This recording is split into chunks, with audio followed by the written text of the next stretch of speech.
Russia's security service is looking into several possible motives.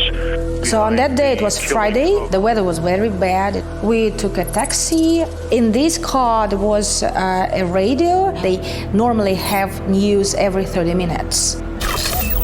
Boris Nemtsova shot to death near the Kremlin. And we were heading to the bridge, and the driver asked me, why are you going there, and who cares about this? And then I told him, like, you know, I don't know who cares about all of that, but I am Boris Nemtsov's daughter. And he was shocked. He was absolutely shocked. And then there was only silence.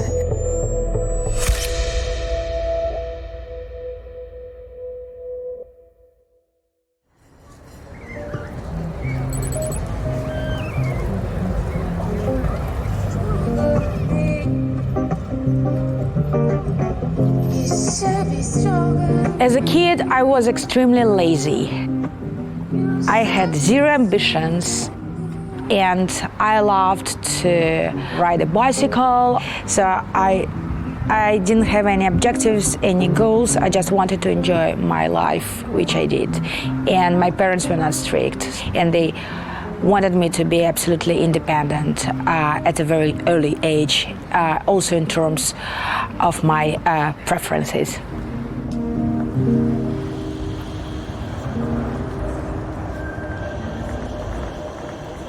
Hey guys, this is the last day of our shooting today. Start? Yeah.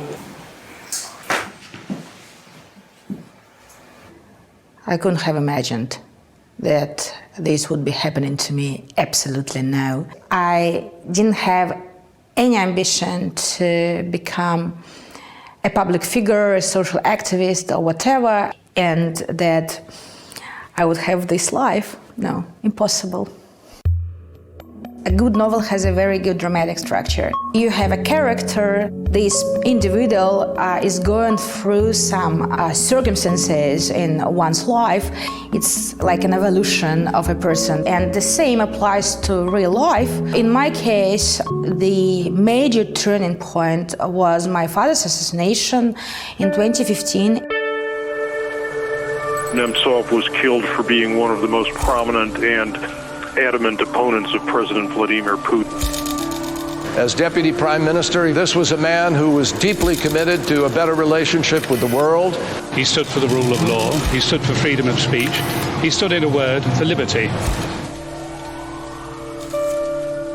So on that day, it was Friday, I worked at RBC television. It was my last working day before a much anticipated vacation with my mother. Я в этот день приехала из Нижнего Новгорода в Москву, причем ночным поездом. Видимо, когда я уже ехала в метро к Жанне домой, Борис Ефимович уже был убит. Но мы об этом ничего не знали. So we had a very short conversation with her, and then we went to bed. So what I normally do, I switch off my phone when I go to bed. So my mom didn't do that. Я еще не успела уснуть, мне позвонила подруга. Таким спокойным каким-то голосом сказала: «Рая, Борю убили». А я, видимо, у меня такой шок был, и я закричала. So, and she came to me and she said like one sentence, your father was killed and he is dead. And at the first moment, I couldn't believe it. And what I did, I immediately switched on my phone and I saw a lot of messages. So my friends and my colleagues offered their condolences. So, and then I confirmed it by visiting the CNN. You do things irrationally, you do not control yourself at these moments. Because I thought, like, if CNN reports about it, then this is the truth. Yes, it was on the front page. I'm a well-known guy, and this is a safety. Because if something happened with me, it will be a scandal not only in Moscow city, but throughout the world. So, and I started to cry, and then I said, Putin did it. And then I said to my mother, so we should like dress up and go to the bridge. How he was killed, of course, it was a very violent form of killing. He was shot into his back. So my father was killed on this bridge, so in the heart of Moscow, just near the Kremlin. We came to the spot.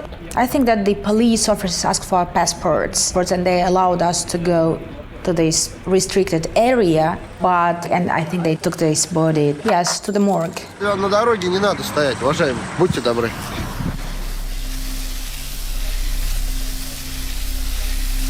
So we spoke for a little bit, and then I told my mother, so let's have a drink. We have to decide how we should deliver the news to my grandma, to my father's mother, who is still alive. She's 95 years old.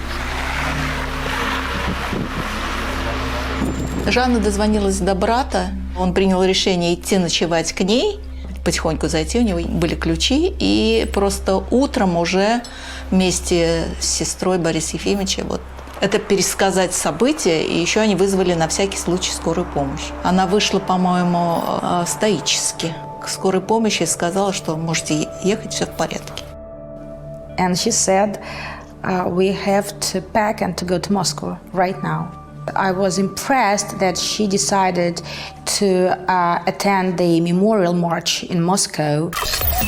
People occasionally would shout slogans like Russia without Putin or no to war or other sort of opposition slogans. So it was a march, so she walked for 2 hours together with everybody, and in a sense it was a relief for her because she saw so many people. Honestly speaking, I didn't expect so many people to come. Over 50,000 people attended the march only in Moscow. And of course, for us all, for our family, it was very important. My grandma attended the funeral. It was on her birthday. On this day, on the 3rd of March, she turned 87. Ей важно было увидеть эту толпу людей.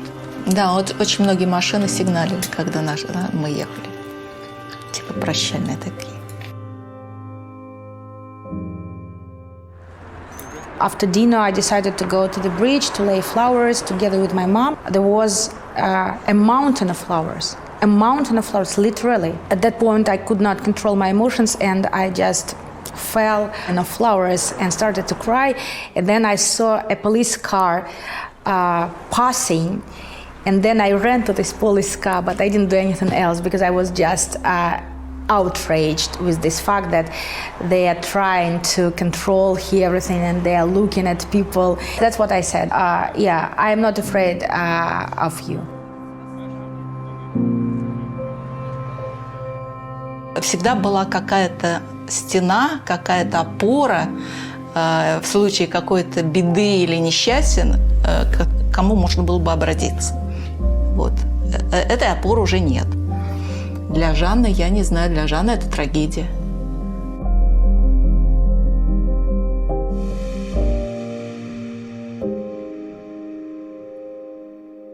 I think it was a very important moment. When you live in Russia, you are influenced by propaganda. If even you try not to listen to it, not to watch television, but you're in this environment, and in this environment we were told my father was not important. So, and we were almost convinced my father was not important. And then we saw 50,000 people, and we said, okay, he is important for our country. And I think it was a pivotal moment for me to take this decision. So I saw so many people who cared about it, and I said to myself, probably I should do something in honor of my father.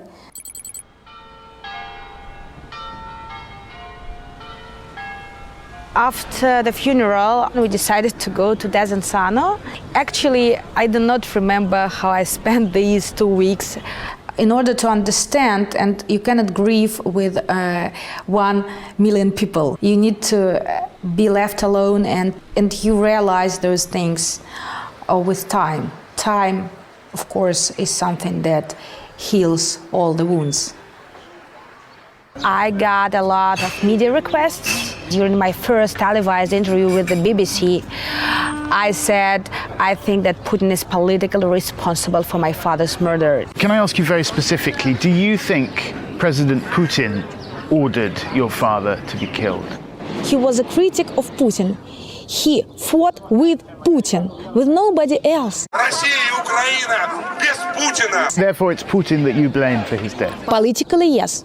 Politically. Many people could argue it was a very diplomatic response because I might have said criminally responsible, which I did not, because at that time, the whole investigation was ongoing and we were waiting for some evidence and I couldn't say so. Now I can. Putin, after a couple days of silence, he broke his silence by saying it's a brutal murder, it shouldn't have happened, things like that. And he said, I will take this investigation under my personal control. And I said, okay, no investigation anymore. They have killed my father. I cannot just keep silence. It's absolutely impossible. It was first a very powerful statement. It had consequences for me. I don't want to say that I was not shocked. I was in shock and I also was and still I'm full of rage because of it. And I think that these two feelings, shock and rage, guided me through the first months after my father's assassination.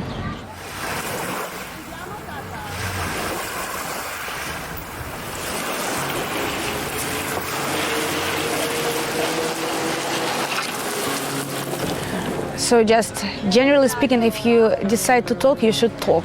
If you are intimidated, if you are afraid of speaking, you need to say no to any public appearances or to any media requests.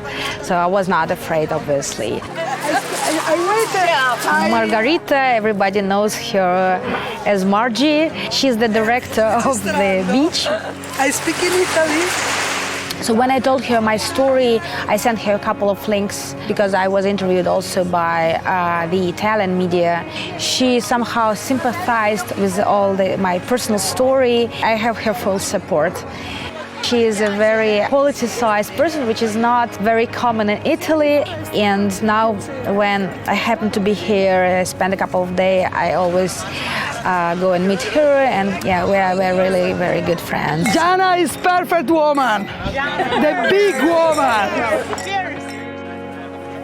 And I think that it is the best remedy possible in this situation. If you want to overcome grief, if you want to overcome stress, you need to do something. I don't remember what it was, but it was as always. I was invited by the Friedrich Naumann Foundation to deliver the freedom speech at their annual, very important event in Berlin. So exactly on this spot, we are in Berlin right now, in the city center of Berlin. Behind my back is the Brandenburg Gate. I was invited to deliver the freedom speech on the 25th of May 2015. It's on my left side. I spoke right at this conference center. It's a huge conference center, so around 1,000 people showed up, and I was pretty much amazed and of course very, very nervous. It was my first major public speaking engagement, so I hadn't had any previous experience. I was a journalist and I was used to cameras, but my task during this speech was to look into people's eyes. Welcome, Zhanna Nemtsova.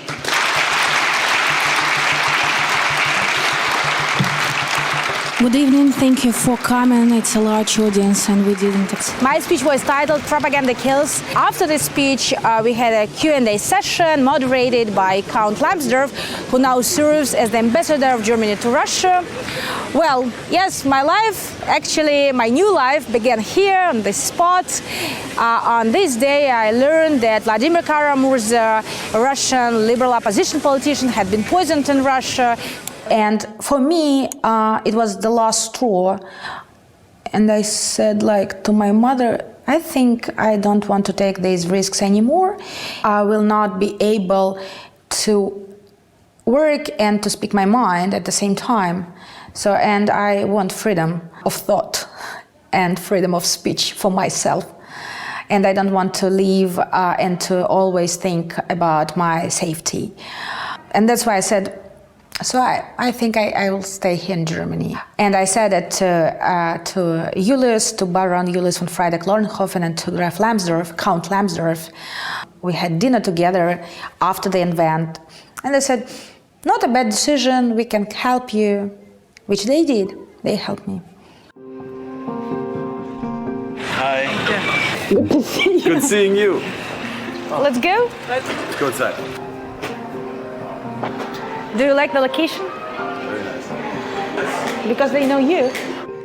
I was lucky to meet you when I moved to Germany. I think you were one of the first Germans I met, just not far away from here. So just across the street, really, in the forum. Right, where I delivered this speech. Germany is quite a conservative country, but for some reason they chose me. Why? Inviting you to give the speech was an opportunity for Germans here in Berlin to take a look at Russia through your eyes, your words, and your thoughts.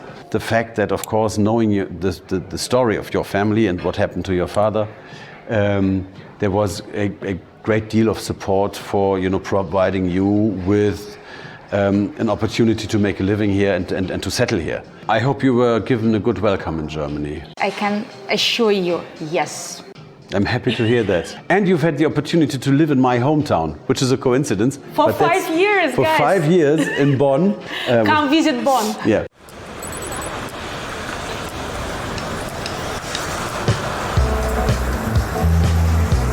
In German, we say eine kleine Heimat, so my small motherland. And das ist meine kleine Heimat. This is my apartment building. It is on the second floor, and you see these windows. When I moved to Germany, I couldn't utter a single word in German, so my German was zero, but I decided to speak in German. Hallo, guten Tag. Hallo, danke schön. Zum Trinken ich hätte gerne eine kleine Flasche Sprudelwasser. Sprudelwasser, natürlich, gerne. Und zum Essen Schafkäse aus dem Backofen. Ja, wunderbar, alles klar. Das war's. So there were two important things. So Julius introduced me to Deutsche Welle, the German public broadcaster. So he actually helped me find a job. Graf Lambsdorff helped me, I think, politically because he learned about my plan to set up the Nemtsova Fund, and he put me in touch with people at the Friedrich Naumann Foundation. They gave me their brand, their name, their connections. Bitte schön, einen guten Appetit wünsche ich Ihnen, ja? Danke. Bitte schön, gerne. Many people whom I met, they asked me two questions. Where do you live? My answer was Bonn. Is it boring? To be bored or to be cheered up, it all depends on an individual. And we are in the center of Europe, so it takes you 3 hours to get to Amsterdam, it takes you 4 hours to get to Paris, and that's what I did sometimes when I finally got bored in my peaceful place. But I like Bonn, and you should visit Bonn. I believe it's a number of achievements that you've had here since coming here, with not much, frankly. You came here, you didn't speak German, but you made a life here. You worked at Deutsche Welle. What interview did you watch, which I did for Deutsche Welle? Yes, remind me. This guy from the United Kingdom. Oh, Boris Johnson? Yeah. Oh, yes. Yes. Oh, yeah, that's right. They showed you, and I texted you that you're on the Tagesschau, on sort of our major public news channel. That's right. You must understand, Ms. Nemtsova, Zhanna, that we don't want to do this. It was my first job, and because I worked at Deutsche Welle, I had a work permit here, and it was very, very important. This is the place where I worked for 5 years. This is the central office of Deutsche Welle, the German public broadcaster. It gave me a different perspective because I switched from business journalism to political journalism. Yes, it was a weekly program, and also the goal was to interview really high-profile people, mainly politicians. If I can choose one of my interviews to present to you, I would choose my interview with Boris Johnson. And he is quite an experienced politician. He knows how to answer questions. And still he said something which was misleading. Do you have any solid evidence that Putin directly ordered it? Because what you said is the most direct accusation of Russia's leader ever. And it sparked heated debate. And it was interesting that after this interview, I got a request from the BBC radio. And previously they had asked me to speak about my father. And this time they asked me, could you comment on Boris Johnson? And also after this interview, I came up with a joke. 2 Borises have changed my life.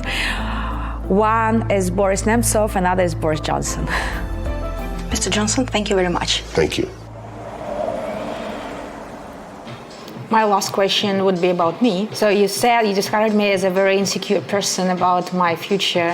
Have I changed? What you have achieved here is really quite remarkable. I mean, to think of the foundation that you've set up here in Germany, the Boris Nemtsov Foundation, your continued cooperation with the Friedrich Naumann Foundation. Thanks for this. Yes. It was what we call in Russia at the beginning, it was my roof, krysha. Krysha, yeah. I'm very thankful. You were very brave.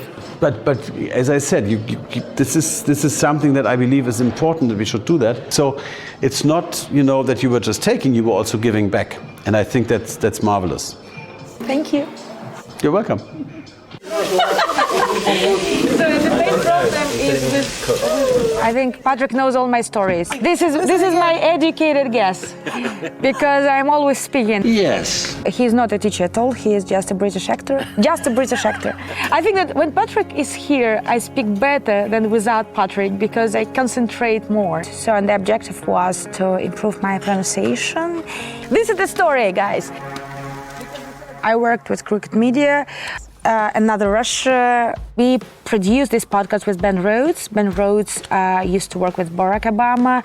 He was his speechwriter, and he wrote the career speech for which Barack Obama got the Nobel Peace Prize. On a cold winter evening in 2015, Vladimir Putin's #1 public enemy, Boris Nemtsov, was shot 4 times. We did a podcast together about her father's life, Another Russia, which really told the story of what's taken place in Russia over the last couple of decades through the story of her incredible father, Boris Nemtsov. And I think part of what is so motivating about Zhanna, like her father, she's smart, she's funny, she's stubborn, she's charismatic, an incredibly inspiring and powerful voice for democracy and human rights in Russia and around the world. I'm quite happy with the podcast. So it was a good idea. It was quite popular in the United States of America, in the UK, and in Canada. I was so happy about it. Good job! Good job. Yeah, thank you. We love Bonn because of our friends. Yeah. Cheers! Cheers! Cheers! To Zhanna. The question was whether I am crazy to leave Deutsche Welle. I am. I think of it was a calculated risk for me. So at that time I had the foundation, it was fully operational, and I felt I should devote more time to my own venture. First, you need to wish for something. You need to have a dream. If you don't have a dream, you will not achieve anything.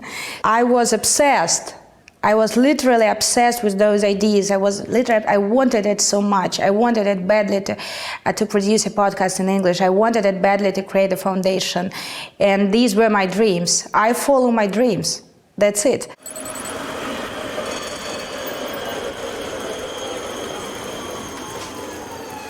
I have recently moved to Prague and I'm planning to spend here 2 years. So I feel very much at home here. We have the accredited master's degree program at Charles University in Prague. This program is absolutely unique. It's a unique cooperation between the Faculty of Arts and the Boris Nemtsova Foundation. We support this program. So we help those people who share our values. We help them in multiple ways. We support some media outlets with grants. We also have a fellowship and a scholarship program. In journalism, we hold the annual Boris Nemtsova School of Journalism. The objective of this type of education is to explain to people why democracy matters, why human rights matter, and why autocracy is a worse form of government than a democracy. So this is civic education. If you envision any change in Russia, we need people who not only declare that they understand the concept of human rights, that people are important. We will need thousands, not hundreds, thousands of people with this mindset. We are now in Bochum. The name of this university is RAR University. It is the 5th largest university in Germany. This year, the Boris Nemtsova School of Journalism is hosted by this institute. It was not like a 5-day workshop or a 2-day meetup, but it was a different concept, 3 weeks. Of course, it requires a lot of resources. It is something that can substantially impact your vision, your life, your career. I always try to invite new people who have shown some achievements or really huge successes, and they're ready to share their knowledge. If you ask me a question, what's the most difficult thing for me to organize this program? And you'll be surprised to hear the answer. The answer is to get visas for our Russia-based participants. I am, as you know, a citizen of Russia, a country that has launched a criminal war against Ukraine. And I've been thinking about the reason for the Russian aggression. As a citizen of Russia, I have to say that I'm absolutely ashamed and I feel the pain. When I learned about the full-scale invasion of Ukraine, so my first thought was like, everything is absolutely useless. A lot of pain, a lot of suffering we don't need. During this period, we don't need such programs, we don't need education. This was my first thought, my immediate thought. And then I was thinking, like, I think it's a kind of relief for people, especially for those people who are still in Ukraine, who are experiencing unimaginable things. And for them, probably this school is probably not an educational program, though it is, but also a retreat for them. I'm from Ukraine, from Kyiv. Last year I spent in bomb shelter the most of my time because I didn't leave my city. Originally, I'm from Kherson city. I spent 6 months during the Russia occupation in my city, in my hometown. I just want to show you a picture of our foundation program. All of them from Ukraine, and this project was a rescue for them and to start their life again from the new page, from the start. Of course, I contacted all our former alumni of the Boris Nemtsova School from Ukraine, and I offered my help, and some people agreed. Tanya Kotelnikova, she's originally from Ukraine, and she fled 2 wars. She is 23 years old. So the first war in East Ukraine, she was born and raised in Horlovka. She left to go Horlovka for Kyiv, and then in 2022 she left Kyiv, and she spent a lot of time in different European capitals and finally ended up in the US. Yes, she has already got her master's degree in human rights from Columbia University, and she is now studying at Yale University to get her second master's degree. Hi, Zhanna. It's nice to see you. How are you? Хорошо. I have to speak in English. Yes. So, today's our first day after school, and I think Zhanna played one of the most important roles in my life. First of all, because she helped me when the war started. She basically helped me to move from Ukraine, and she helped me to understand that I need to move, that the situation will be worse. She supported me not only financially, but also morally, because she communicated with me all the time. I heard more explosions, I saw people and they were in panic, they were crying, and one of the things that calmed me down at the time was that I was chatting with Zhanna, and she was asking me how I am, and at the time it was very important for me. And the second part, I think she even doesn't know, but she inspired me so much to start my own organization and to help people as well. I really find so much strength and motivation in what she does and what she have accomplished so far, especially with helping Ukrainian students.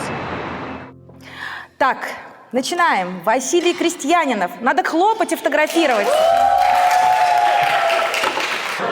I'm extremely tired, but very happy, and I think that this group is a big inspiration for me and a big motivation to do what I've been doing for 8 years so far.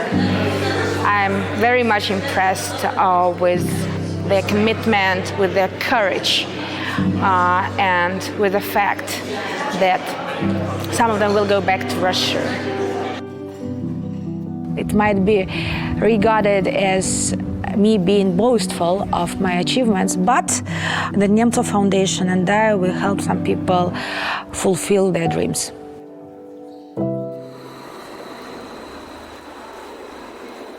So if you had asked me in 2013 the question, how do you see your life in 10 years? I would have answered in a quite different way, because of course at that time I couldn't have imagined that I would be forced to live outside of Russia. Probably nobody expected it would be a full-scale invasion of Ukraine with the aim of capturing the country and putting it under. My dad was murdered because he understood Putin's intentions really early, and he was the only major politician to make these precise predictions, which now has gained him a reputation of a political prophet. Vladimir Putin is the ruler of our country since 2000. So he was elected on my birthday on the 26th of March 2000. I turned 16 years old. So he's been in power, he's been around for 23 years. So all key Putin's opponents are either killed or in jail or in exile. 5 women who are active in journalism, activism, or politics have been poisoned.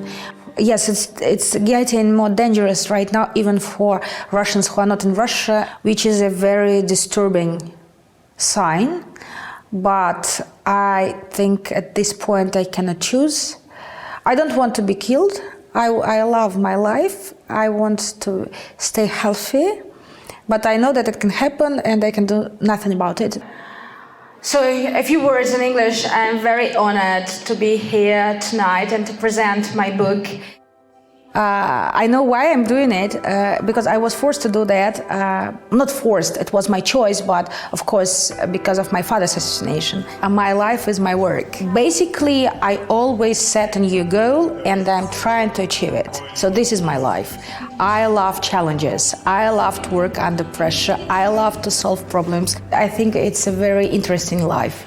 And I'm very privileged to be able to have this opportunity and to be able to travel, to be able to meet a lot of people, to be able to do things that I'm passionate about.